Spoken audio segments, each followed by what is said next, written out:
es mi cumpleaños. Cumplí 56 años.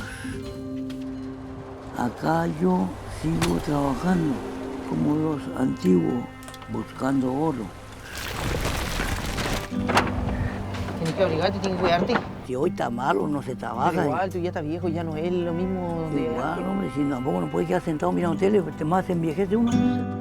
Jorge empezó a construir una máquina. Acá yo hice un pequeño plano, mira, en la reja debería quedar el oro y en ese cajón también.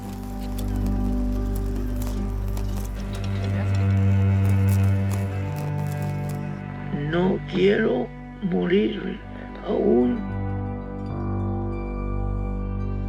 Me gustaría ver cuando Jorge termine su máquina para trabajar con él.